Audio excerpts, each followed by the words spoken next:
là, c'est d'ordre professionnel.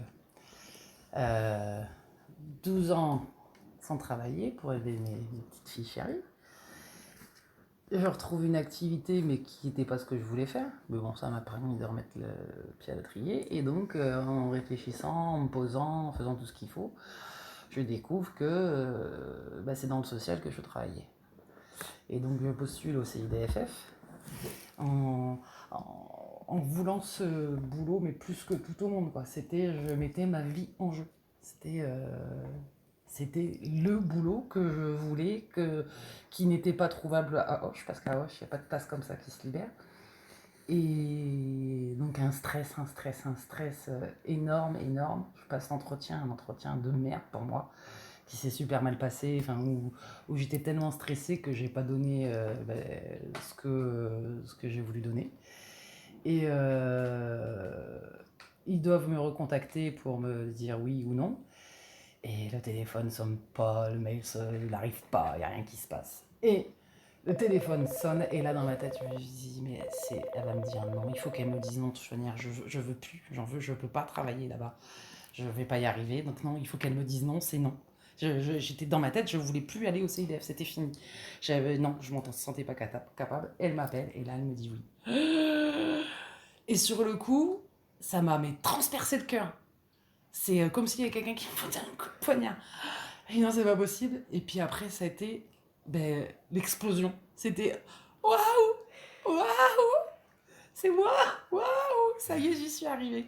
J'ai réussi encore. C'est des émotions que tu peux ressentir quand tu arrives à l'objectif que tu t'es fixé et que tu l'atteins. Ça, c'est hyper bon. C'est à l'adrénaline. Voilà, c'était un bon moment.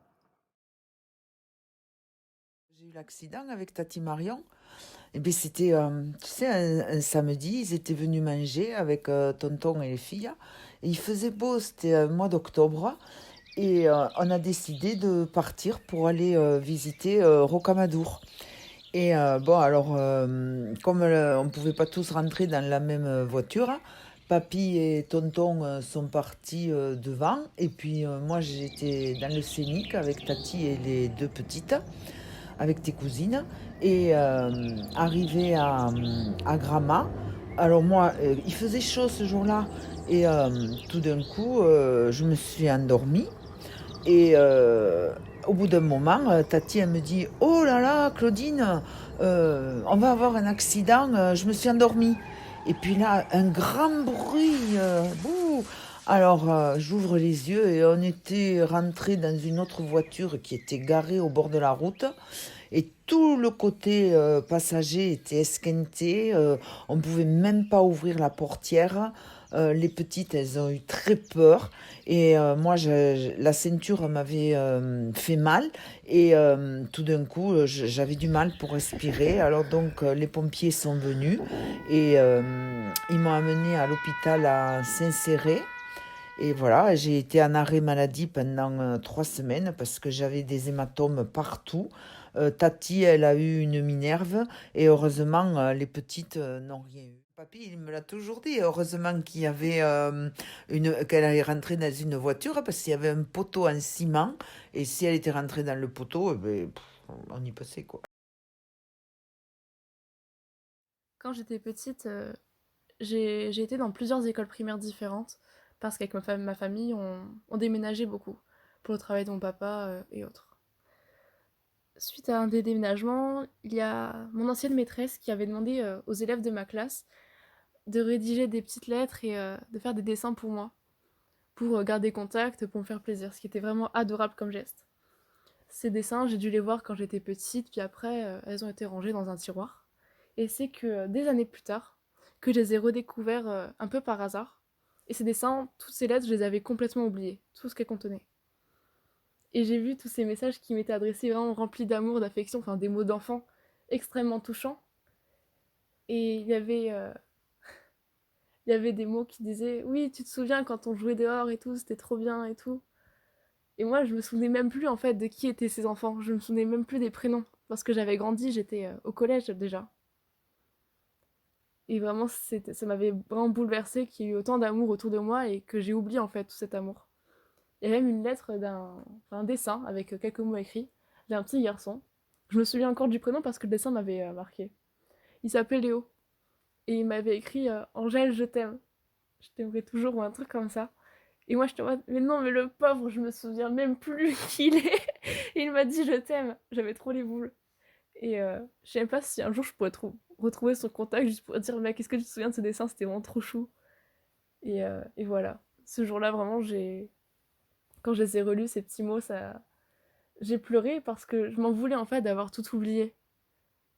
Même si aujourd'hui, maintenant, j'en ai conscience, mais j'aurais aimé en avoir vraiment conscience plus tôt et me rendre compte de la chance que j'ai eue d'avoir ces amis-là à ce moment. Alors, dans les plus récentes, hein, ouais, ça fait peut-être 2-3 ans maintenant, je sais plus. Quand on a pris l'avion pour aller pas à Lanzarote, c'était le premier voyage, à Corfou. Et qu'on a atterri, on est descendu de l'avion, et là, mes larmes, elles sont montées toutes seules. Tellement j'étais émue d'enfin faire mon premier vrai voyage. C'était trop. Enfin, j'ai été submergée par l'émotion et de me dire waouh, j'arrive à 44 ans et ça y est, je réalise enfin un de mes rêves. Même si c'était pas grandiose, c'était que Corfou, c'était qu'une semaine. Mais c'était. Waouh, ça m'a dégagé plein d'émotions et je pleurais toute seule comme une nouille dans l'aéroport en tirant ma valise.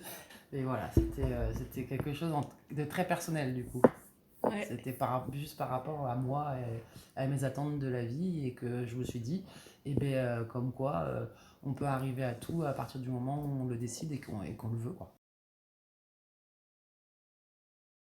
Alors, pour cette histoire, c'était pendant les grandes vacances d'été, j'étais sur Toulouse, je venais d'avoir mon appart, début de la vie étudiante. Enfin, même si les études n'avaient pas commencé, c'était un peu tout comme, enfin, ouais, par rapport aux soirées. J'étais sortie un soir au Café Pop avec des amis. Avec ces amis-là, il y avait d'autres personnes, dont une fille qui m'a beaucoup marquée, une fille transgenre. On discutait, ça se passait bien. Puis après, on a bougé, on est allé à la place Saint-Pierre, puis à la Dorade pour se poser et boire, comme tout jeune à Toulouse. Et cette fille, on parle, on discute, tout va bien, on est sur un banc devant un parc de jeux. Et je vois des cicatrices sur son bras. Mais pas des cicatrices genre oula, elle s'est brûlée avec une casserole, non. Des cicatrices de scarification. Des, euh, des coupures et des cigarettes cramées sur son bras. J'étais un peu saoule, on peut le dire. Et sans détour, déjà que de base je suis de nature plutôt franche, je lui ai demandé mais qu'est-ce que c'est, pourquoi? On commence à en parler et la fille elle se met directement à pleurer, elle a les larmes qui montent, au début il y a un gros blanc et puis après elle parle.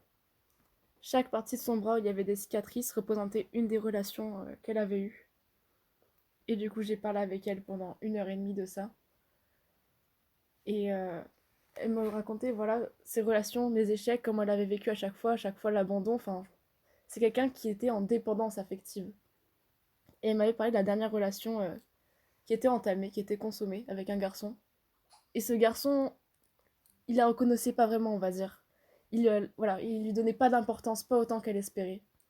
Et je lui ai dit que fallait arrêter qu'elle mette autant d'espoir à chaque fois et que ces expériences, faut pas les voir comme une fin. Et voilà, mais comme quelque chose dont elle apprend en fait, des expériences. Et elle m'a remercié d'avoir parlé de tout ça, parce qu'elle me dit tout le temps les gens les voient, les ignorent ou font des têtes bizarres, mais jamais lui posent des questions, cherchent à savoir pourquoi ça va pas. Elle a été extrêmement reconnaissante de ça. J'ai vu ses émotions, j'ai ressenti avec elle ce qu'elle avait vécu en fait, et c'était tellement puissant. Et plus tard, quelques semaines après, cette fille, elle m'a renvoyé un message, premier message qu'elle m'envoie, et elle m'a remercié en fait pour ça. Elle m'a dit qu'elle voyait plus le garçon dont elle me parlait à l'époque, qu'elle avait rencontré quelqu'un d'autre, et qu'elle était très heureuse. Et aujourd'hui encore, j'ai vu qu'elle avait mis sur Instagram que ça faisait 6 mois qu'elle était avec son copain, ils mettent des stories ensemble, je les trouve super mignons, je la vois épanouie. Elle continue sa transition, elle est super fière de qui elle est. Franchement, c'est un super parcours. Je suis hyper fière d'elle et je suis heureuse d'avoir pu en fait avoir cet impact sur la vie de quelqu'un, une rencontre un peu improbable. Et voilà, c'est une des rencontres qui, à Toulouse en fait, m'a le plus touchée, je pense.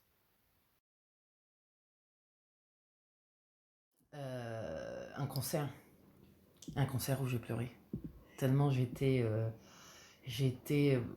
emmenée, portée, envolée par la musique. Et c'était le concert de Muse à Marmande. Et je sais plus quelle chanson que c'était. Et là, déjà le chanteur, il grattait avec sa guitare au-dessus de la tête. Voilà, il transportait. Et ils ont fait tomber de Venu du ciel. Alors c'était un concert en plein air. Déjà c'est magique. C'est en plein air, c'est magique. Et dans la nuit, c'était comme des flocons de neige, mais c'était pas des flocons, je sais plus, c'était des petites étoiles. Et là, je regardais le ciel et je pleurais. J'étais tellement transportée par cette musique, ce chanteur, cette ambiance. C'était magique, c'était bon, mais c'était bon, c'était... Oh. Ah là, j'étais ailleurs, sans avoir bu, sans rien, j'avais besoin de rien, quoi. Juste, c'était un moment merveilleux. C'était vraiment là ce que parce que la musique, ça a toujours été un des éléments qui m'a beaucoup transporté, qui a rythmé ma vie. Et pareil, après 40 ans, comme quoi la vie...